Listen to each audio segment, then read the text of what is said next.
എങ്ങോട്ടാണ് ഇടിച്ചു കയറി പോകുന്നത്? നിന്നെ പോലുള്ള ലോക്കലുകൾക്ക് പറ്റിയ സ്ഥലമല്ലേ ഇത്? ഇറങ്ങി പോടാ.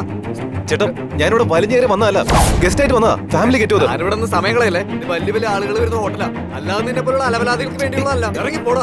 ഇതും പറഞ്ഞുകൊണ്ട് സെക്യൂരിറ്റി അവനെ പിടിച്ചു തള്ളുന്നു. എന്താണ് ഇതൊക്കെ? ആരാ ഇവൻ? എന്റെ സാറേ, ഈ അലവലാതി അകത്തേക്ക് വരണമെന്ന് പറഞ്ഞ് ബഹളം വെക്കുക. ഇപ്പൊ മാറ്റി തരാം. എഴുന്നേറ്റ് വന്ന ഋഷിയെ കണ്ട് ലക്ഷ്മൺ വാര്യർ ഞെട്ടി. Indraprastham group of companies chairman Devendra Varma സാറിന്റെ റിലേറ്റീവ് ആണ്. എന്താ അങ്ങനെ ചോദിച്ച? ഇതെന്ത് ചോദ്യം മാഡം? നിങ്ങളുടെ കയ്യിലുള്ള ഫോൺ കണ്ടാൽ അറിഞ്ഞൂടെ? ഇത് ഈ കമ്പനിയുടെ ഏറ്റവും പുതിയ ലിമിറ്റഡ് എഡിഷൻ മോഡലാ. ഗോൾഡാ കവർ ചെയ്തിരിക്കുന്നത്. ഇതുവരെ ഈ കമ്പനിയുടെ 2 ഫോണുകൾ മാത്രമാണ് വിറ്റുപോയിരിക്കുന്നത്. ഇന്ത്യയിൽ അത് വാങ്ങിച്ചിരിക്കുന്നത് ദേവേന്ദ്ര വർമ്മ സാറാ.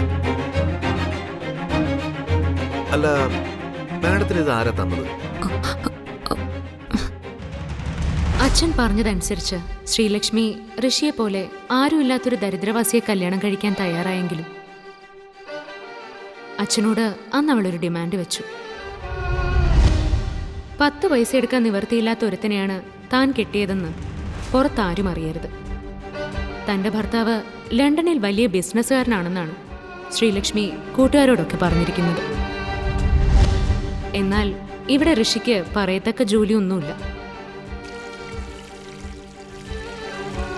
ദിവസക്കൂലിക്ക് എന്തെങ്കിലും ജോലിക്ക് പോവുമെങ്കിലും ബാക്കിയുള്ള സമയം ശ്രീലക്ഷ്മിയുടെ വീട്ടിലെ പണിയും അടുക്കളപ്പണിയും എന്ന് വേണ്ട എല്ലാ പണികളും ചെയ്യും. ശ്രീലക്ഷ്മിയുടെ അമ്മ ദേവയാനി അമ്മ ഋഷിയെ കൊണ്ട് അതൊക്കെ ചെയ്യിപ്പിക്കും എന്നതാവും കൂടുതൽ ശരി. ഒരു തെരുവു പട്ടിയേക്കാൾ കഷ്ടമാണ് അവന്റെ ജീവിതം.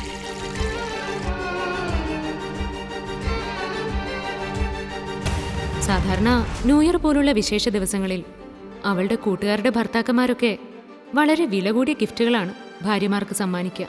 എല്ലാവരും കൂടി ഇരിക്കുമ്പോൾ ഇത്തരം ചർച്ചകളിൽ നിന്നും ശ്രീലക്ഷ്മി മാക്സിമം ഒഴിഞ്ഞു നിൽക്കും.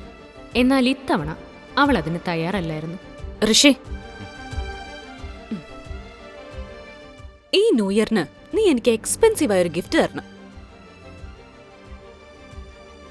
നീ എപ്പോഴും തരുന്ന പോലെ 5-10 രൂപയുടെ റോസാപ്പൂ അല്ല, കോടികൾ വിലമതിക്കുന്ന ഒരു ഗിഫ്റ്റ്. അത് കണ്ടിട്ട് എല്ലാവരും എന്നെ അസൂയോടെ നോക്കണം. കോടിയോ? എന്റെ ശ്രീലു, ഞാൻ സ്വപ്നത്തിൽ പോലും ഇത്രയും വലിയൊരു തുക കേട്ടിട്ടില്ല. പിന്നെങ്ങനെയാ ഞാൻ അങ്ങനെ ഒരു ഗിഫ്റ്റ് വാങ്ങുന്നത്? അതിപ്പോഴാണോ നീ ആലോചിക്കുന്നത്? പിന്നെ എന്താലോചിച്ചാ നീ കല്യാണം കഴിച്ചത്? ഇവിടെ അങ്ങ് സുഖിച്ച് ജീവിക്കാന്ന് കരുതിയോ? ഒരു ഭർത്താവിന്റെ കടമ പോലും മര്യാദക്ക് ചെയ്യാൻ പറ്റുന്നില്ലെങ്കിൽ പിന്നെ എന്തിനാ ഇവിടെ കടിച്ചു തൂങ്ങി നിൽക്കുന്നത്? ഇറങ്ങി പൊക്കൂടെ? അവള് പറഞ്ഞതൊക്കെ അവന് നന്നായി കൊണ്ടു. വേറെ പ്രത്യേകിച്ചൊന്നും പറയാനില്ലാത്തതുകൊണ്ട് ഋഷി ഒരക്ഷരം മിണ്ടാതെ അവിടെ നിന്ന് ഇറങ്ങിപ്പോയി.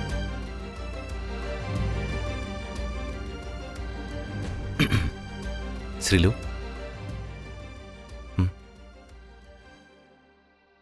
വലിയ താല്പര്യത്തോടെ അല്ലെങ്കിലും അവൾ ആ പാക്കറ്റ് വാങ്ങിച്ച് തുറന്നു നോക്കി.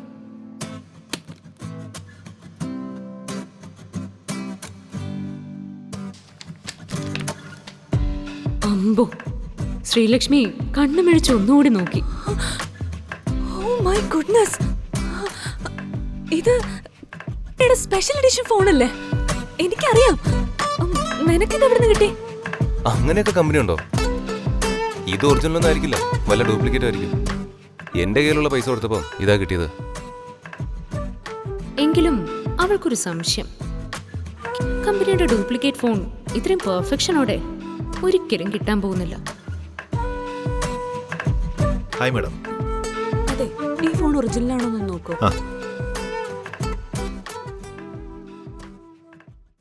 Madam, Indraprastham group of companies chairman Devendra Varma സാറിന്റെ റിലേറ്റീവ് ആണോ? മൊബൈൽ ഷോറൂം മാനേജർ രവിയുടെ ബഹുമാനം നിറഞ്ഞ ആ ചോദ്യം കേട്ടപ്പോൾ ശ്രീലക്ഷ്മിയും ദേവയാനി അമ്മയും പകച്ചുപോയി. ഇന്ദ്രപ്രസ്ഥം ഗ്രൂപ്പ് ഓഫ് കമ്പനീസിന്റെ ചെയർമാൻ ദേവേന്ദ്ര വർമ്മയെ ദൂരെ നിന്ന് കാണാൻ പോലും ഇതുവരെ ഇരുവർക്കും അവസരം ഉണ്ടായിട്ടില്ല. കേരളത്തിലെ ഏറ്റവും വലിയ ബിസിനസ് കുടുംബങ്ങളിൽ ഒന്നായ ഇന്ദ്രപ്രസ്ഥം ഗ്രൂപ്പിന്റെ ഓഫീസിൽ പോകണമെങ്കിൽ പോലും അപ്പോയിന്റ്മെന്റ് കിട്ടാൻ മാസങ്ങൾ എടുക്കുമെന്ന് ഇരുവർക്കും അറിയാം. അല്ല, എന്താ അങ്ങനെ ചോദിച്ചേ? ഇതെന്ത് ചോദ്യം മാഡം? നിങ്ങളുടെ കയ്യിലുള്ള ഫോൺ കണ്ടാൽ അറിഞ്ഞൂടെ? ഇത് ഈ കമ്പനിയുടെ ഏറ്റവും പുതിയ ലിമിറ്റഡ് എഡിഷൻ മോഡലാ. ഗോൾഡാ കവർ ചെയ്തിരിക്കുന്നത്. പിന്നെ ഈ ഡിസൈനും ലോഗോയും ഒരുമിച്ച് ഒരിക്കലും ഡ്യൂപ്ലിക്കേറ്റ് ഫോണിൽ കൊണ്ടുവരാൻ പറ്റില്ല. ഇതുവരെ ഈ കമ്പനിയുടെ 2 ഫോണുകളാണ് വിറ്റുപോയിരിക്കുന്നത്. ഇന്ത്യയിൽ ഇത് വാങ്ങിയിരിക്കുന്നത് ദേവേന്ദ്രവർമ്മ സാറാ. അല്ല, മാഡത്തിന് ഇത് ആരാ തന്നത്? അത് എന്റെ മോൾക്ക് അവളുടെ ഭർത്താവ് ഗിഫ്റ്റ് ചെയ്തതാ. ആണോ? മാഡത്തിന്റെ ഭർത്താവ് ദേവേന്ദ്രവർമ്മ സാറിനെ പോലെ ബിസിനസ് ചെയ്യുന്ന ആളാണോ? മോളെ ഋഷിയെ, ഈ ഫോൺ ദേവേന്ദ്ര സാറിന്റെ ഓഫീസിൽ നിന്ന് മോഷ്ടിച്ചതാ.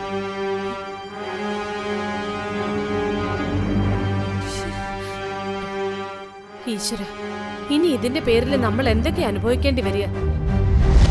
ദിവസങ്ങൾ കഴിഞ്ഞു. ശ്രീലക്ഷ്മി ഫോണിന്റെ കാര്യം മറന്നു. അമ്മ, ഋഷി പോകുമ്പോ എന്തെങ്കിലും പറഞ്ഞിരുന്നോ? ഇവൻ ഇത് എവിടെ പോയി കിടക്കുവാ? ഓ പിന്നെ, എന്നോട് പറഞ്ഞിട്ടല്ലേ അവൻ പോകുന്നത്? എനിക്കറിയില്ല. അവനെ കൊണ്ട് ഞാൻ തോറ്റു. ഒരു ജോലി പോലും മുഴുവനായി ചെയ്യില്ല. എന്തെങ്കിലും ഒരു പണി പറഞ്ഞാ വേറെ ഏതെങ്കിലും വഴിക്ക് പോവും. ഇന്ന് എന്നെ എന്നൊന്ന് ഓഫീസിൽ കൊണ്ടാക്കാൻ പറഞ്ഞതാ. ദേ ഇപ്പൊ കാണുന്നില്ല. ഒരു ഉത്തരവാദിത്വം ഇല്ലാത്ത ഇവനെ പോലുള്ളവനെയൊക്കെ എന്തിനാ അമ്മ എന്റെ തലയിൽ കെട്ടിവെച്ചേ? ഞാനല്ലല്ലോ, നിന്റെ അച്ഛനല്ലേ ഇതിനെല്ലാം കാരണക്കാരൻ. അങ്ങേരെ ഓരോന്നുണ്ടാക്കി വെക്കും, അനുഭവിക്കേണ്ടത് ബാക്കിയുള്ളവരും. ഇതൊക്കെ കേട്ടുകൊണ്ടാണ് ഋഷി അങ്ങോട്ടേക്ക് കയറി വന്നത്. എന്നാൽ അവര് പറഞ്ഞതൊന്നും മൈൻഡ് ചെയ്യാതെ പോകുമ്പോഴാണ് ദേവയാനി അവനെ വീണ്ടും കുറ്റപ്പെടുത്തുന്നത്. അവന്റെ നോട്ടം കണ്ടില്ലേ? എന്റെ അമ്മ ഒന്ന് നിർത്തുന്നുണ്ടോ? എനിക്കൊട്ടും സമയമില്ല. ശരത്ത് അവിടെ വെയിറ്റ് ചെയ്യുന്നുണ്ട്. പെട്ടെന്ന് പോണം. ശരത് എന്ന പേര് കേട്ടതും ഋഷിയുടെ മുഖം ദേഷ്യം കൊണ്ട് ചുവന്നു.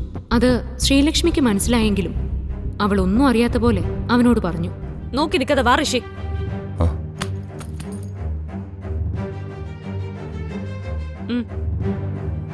ദേ, ഇന്ന് നിനക്ക് ഞാനൊരു ലാസ്റ്റ് ചാൻസ് കൂടി തരാം. ഇതെങ്കിലും ഒന്ന് സമയത്തിന് ചെയ്യ്. ഇന്നും നീ കാരണം ഞാൻ ലേറ്റ് ആയി. അമ്മ, ദേവയാനിയുമായി വഴക്കിടാറുണ്ടെങ്കിലും ശ്രീലു എന്തു പറഞ്ഞാലും അവനത് കേട്ടു നിൽക്കും.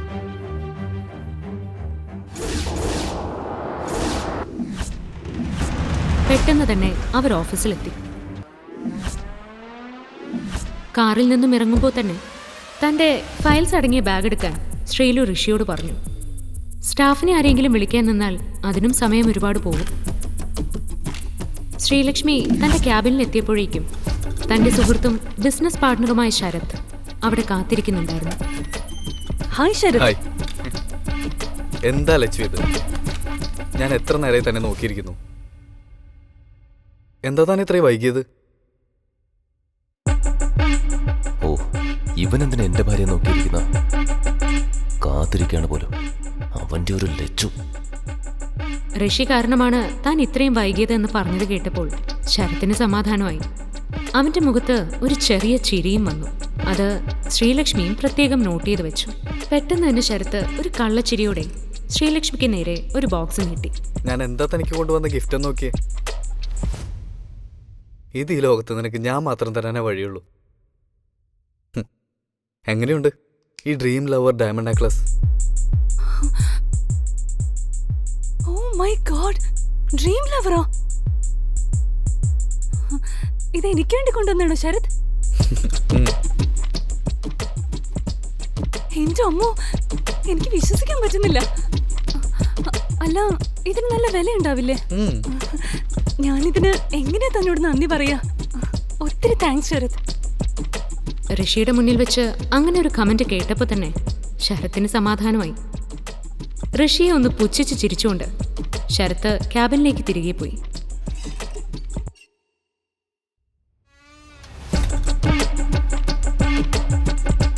ശ്രീലു, ഞാൻ ഇതുവരെ നിന്നെ ഒന്നിനും ഉപദേശിച്ചിട്ടില്ല.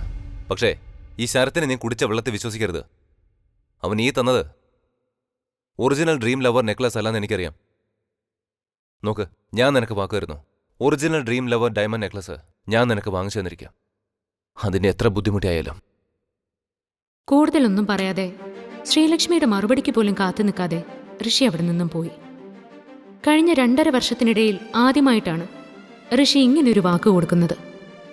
ഒരു നിമിഷം താൻ ഋഷിയോട് പെരുമാറുന്നത് തെറ്റാകുന്നുണ്ടോ എന്ന് ശ്രീലക്ഷ്മി ആലോചിച്ചു. ഇല്ല, ഒരു തെറ്റുമില്ല. ഞാൻ ചെയ്യുന്നത് തന്നെയാ ശരി. 10 പൈസയ്ക്ക് ഗുണമില്ലാത്ത ഋഷിയേക്കാൾ പ്രാധാന്യം കൊടുക്കേണ്ടത് ശരത്തിന് തന്നെയാ. ശരത്തിനെ പോലെ ഒരാളെ ഫ്രണ്ടായും ബിസിനസ് പാർട്ണറായിട്ടൊക്കെ കിട്ടുന്നത് വലിയ കാര്യമാണ്. അതുകൊണ്ട് ഋഷി പറയുന്നത് കാര്യമാക്കണ്ട.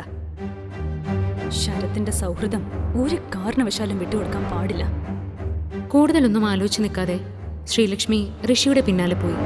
അവന്റെ ഉപദേശത്തിന് 2 പറയണമെന്ന് അപ്പോൾ അവൾക്ക് തോന്നി. ഇനിയെങ്ങാനും ശരത് അത് കേട്ടാൽ തനിക്ക് അതൊരു പ്ലസ് പോയിന്റ് ആണെന്ന് അവൾക്കറിയാം. ഋഷി, നീ ഒന്ന് അവിടെ നിന്നേ. എന്നെ ഉപദേശിക്കാൻ നീ ആരാ? ശരത്തിനെ കുറിച്ച് അങ്ങനെയൊക്കെ പറയാൻ എന്ത് യോഗ്യതയാ നിനക്കുള്ളത്? ഇനി നിന്റെ ഉപദേശം കൊണ്ട് എന്റെ അടുത്തേക്ക് വന്നാലുണ്ടല്ലോ, അപ്പൊ കാണിച്ചു തരാം ഈ ശ്രീലക്ഷ്മി ആരാണെന്ന്. ഇറങ്ങി പോടാ ഇവിടുന്ന്. ഋഷിക്ക് ശ്രീലുവിന്റെ സ്വഭാവം നന്നായിട്ടറിയാം. താനിനി എന്തൊക്കെ അങ്ങോട്ട് പറഞ്ഞാലും അവളുടെ തലയിൽ കയറാനും പോകുന്നില്ല എന്ന് അവന് മനസ്സിലായി. എടാ മോനെ, അങ്ങനെ അങ്ങ് പോയാലോ? വായി തോന്നിയതൊക്കെ വിളിച്ചു പറഞ്ഞു അങ്ങനെ അങ്ങ് പോവാന്ന് കരുതിയോ? നീ എന്നെ കുറിച്ച് പറഞ്ഞു നോക്കെ, എന്റെ മുഖത്ത് നോക്കി പറ. ഞാൻ കൊടുത്തതിനേക്കാൾ ഒറിജിനലോ?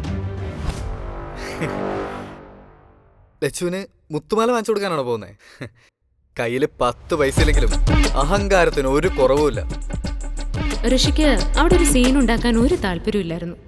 പക്ഷേ ശരത് ഇങ്ങനെ ചൊറിഞ്ഞു വരുന്നത് കണ്ടപ്പോൾ അവനും ദേഷ്യം വന്നു. എത്ര നേരം ഒരാൾ ഇത്രയും മോശമായി പറയുന്നതും കേട്ടിരിക്കാൻ ഒരു മനുഷ്യന് കഴിയാ? ഋഷി പ്രതികരിച്ചു. ഇത്രയും നേരം ഞാൻ മിണ്ടാ നിന്നത് എന്റെ മാന്യത. അത് നിന്നോടുള്ള ബഹുമാനം കൊണ്ടൊന്നുമല്ല. ദേ, ഈ ശ്രീലുവിനെ ഓർത്തിട്ടാ. ഇനി നീ ഇവളെ ചുറ്റിപ്പറ്റി നിൽക്കുന്ന ഞാൻ കണ്ട പൊന്നു മോനെ ശരത്തെ, നീ തീർന്നു. പിന്നെ എന്റെ ഭാര്യയ്ക്ക് നിന്നെ പോലൊരു വായി നോക്കിയിട്ട് ഒരു ഗിഫ്റ്റും വേണ്ട. അവൾക്ക് എന്ത് വേണേലും വാങ്ങിച്ചു കൊടുക്കാൻ അവളുടെ ഭർത്താവായ ഞാനുണ്ട്. അതിന് പുറത്തുനിന്ന് ഒരുത്തം വേണ്ട. വീട്ടിൽ കമ്മട്ടുണ്ടെങ്കിൽ ഇന്ന് കുറച്ച് കൂടുതൽ അടിച്ചു വെച്ചോ. ഇന്നത്തോടെ എല്ലാം തീരും. അതിനുശേഷം ഋഷി ശരത്തിനെ തള്ളി മാറ്റിക്കൊണ്ട് ഓഫീസിൽ നിന്ന് ഇറങ്ങിപ്പോയി. ശരത്ത് എന്ത് ചെയ്യണമെന്നറിയാതെ നാണം കെട്ടി നിന്നു.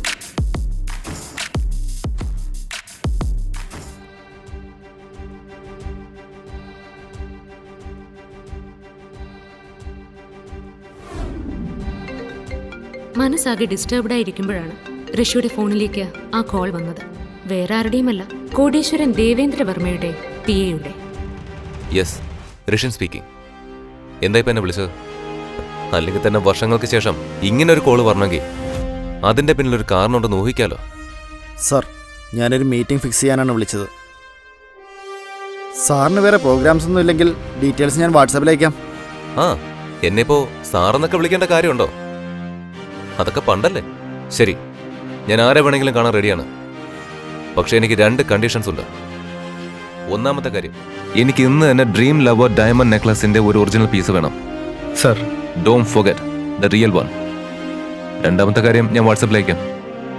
ഇത് 2 നിങ്ങൾ ചെയ്യുമെങ്കിൽ ഞാൻ വരാം. എന്ത് ചോദ്യമാണ് സാർ? സാറ് പറഞ്ഞാൽ ഞങ്ങൾ എന്തും ചെയ്തിരിക്കും. സാറിനത് അറിയാവുന്നതല്ലേ?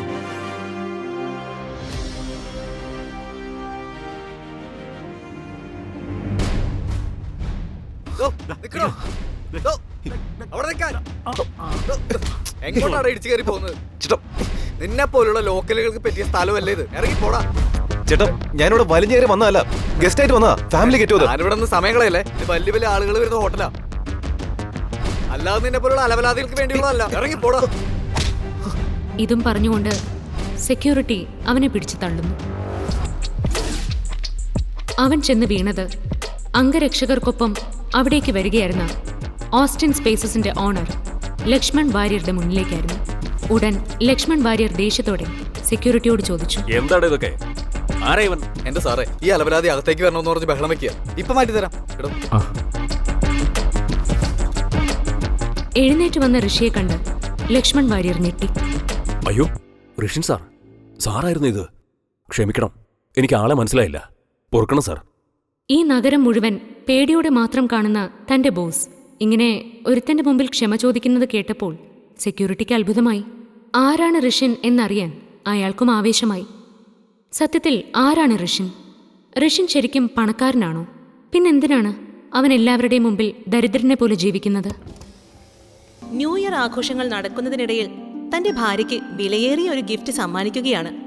അത്രയും വിലയേറിയ ഒരു ഗിഫ്റ്റ് നൽകാനുള്ള ത്രാണി തന്റെ ഭർത്താവിനില്ലെന്ന് ശ്രീലക്ഷ്മിക്ക് അറിയാം. എന്നാൽ ഋഷി സമ്മാനിച്ച ഗിഫ്റ്റ് കണ്ട് അത്ഭുതപ്പെട്ടു നിൽക്കുന്ന തന്റെ സുഹൃത്തുക്കളെ കണ്ടപ്പോൾ അവൾ കൂടുതലൊന്നും ചോദിക്കാൻ നിൽക്കുന്നില്ല. ഓ മൈ ഗോഡ്, ശ്രീലക്ഷ്മി എന്താ ഇത്?